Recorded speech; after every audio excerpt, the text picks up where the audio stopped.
Hello，大家好，我是懒虫。这一期想和大家分享一下如何通过观察一台车的磨损程度来推断上一任车主的使用情况，以及他是否对这台车是爱惜的，从而来帮助大家决定是否要购买一台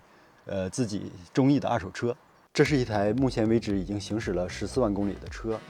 我们首先从座椅看，那座椅这个位置已经掉皮。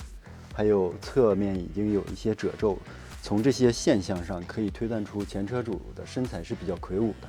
那前车主的体重如果是比较重的情况下，我们首先来检查座椅的包裹是不是有一些塌陷。如果有塌陷的情况下，这个维修其实是相当昂贵的，那可能是要换座椅了。还有要检查一下座椅是不是有严重的晃动的情况。如果有晃动的情况，可能在你日常的驾驶当中会带来一些异响，影响你的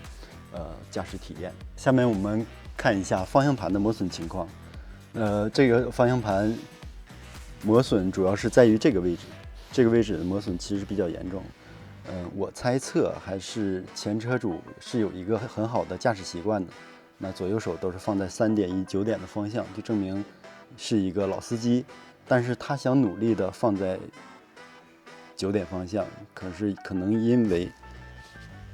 腹部比较大的缘故，所以他抓到了这个位置。那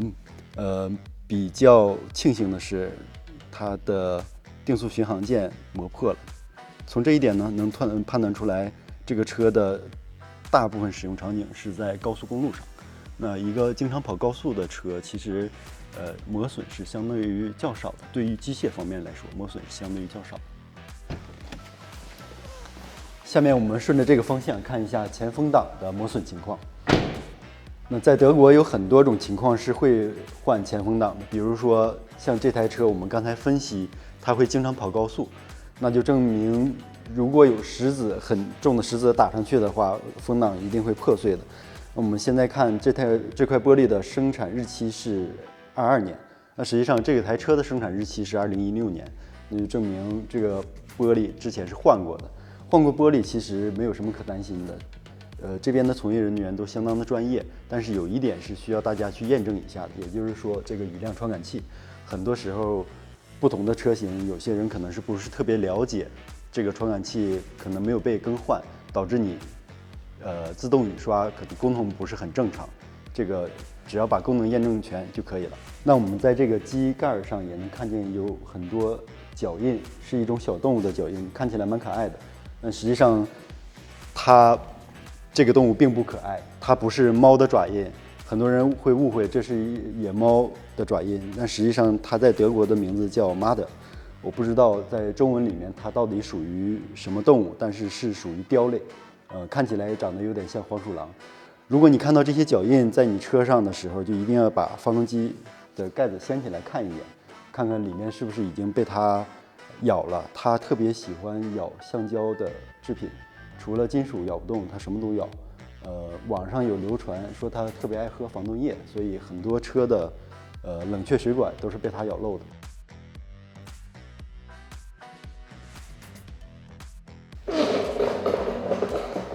那为了方便摄像大哥的拍摄，我们把车升起来了，然后给大家看一眼。但实际情况，你自己验车的时候，有可能没有这个实际条件，那只能是伏在地上，大概的看一眼。那从前往后看，首先来看护板，这个车的护板已经被刮烂了。当护板被刮烂的时候，我们一定要注意，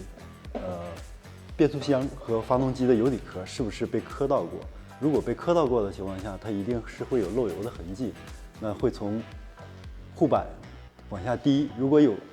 油滴的情况下，这种车就应该注意了，就尽量不要买了，因为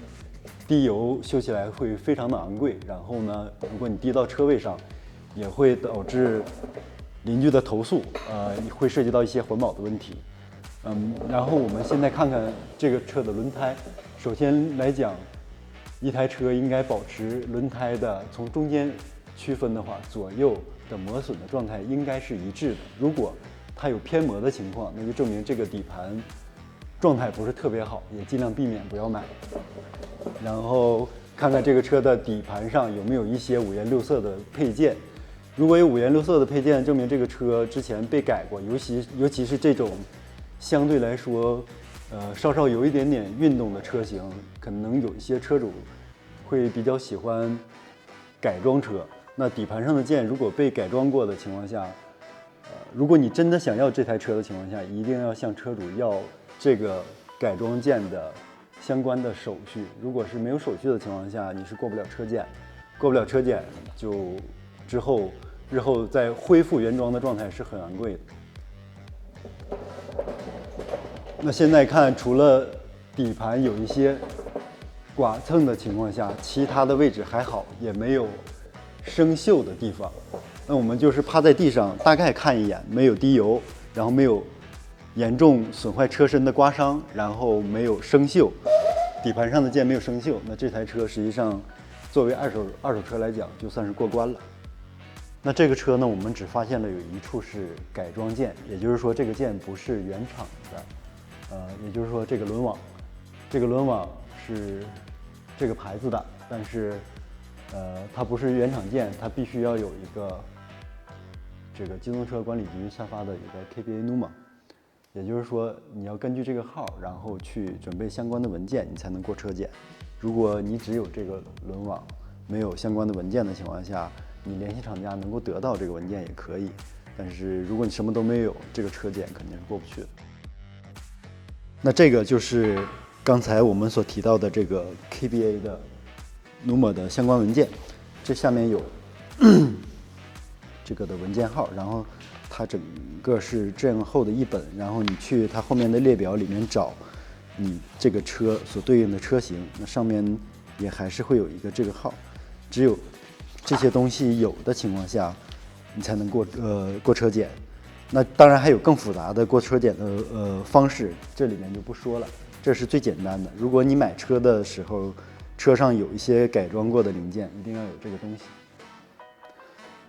我想说的是，与其说是在评估一台车，不如说是在评估卖家，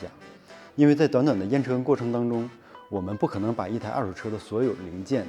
的状况都验证得很清楚。车厂的耐久测试实际上都是一个专业的团队和单独的零件配合昂贵的设备来实现的。那从我个人而言，我是没有这个能力去做这样的验证的。本期视频我想给小伙伴们传达的不是教大家鉴定二手车的方法，而是在有限的时间里，通过各种痕迹和细节，在脑海里还原这台车之前的使用场景以及一个大概的状况，从而在与卖家交谈中来判断卖家的陈述是否属实，是否对我们有所隐瞒，最终来判断这台车是否是自己想要的。当然，如果小伙伴们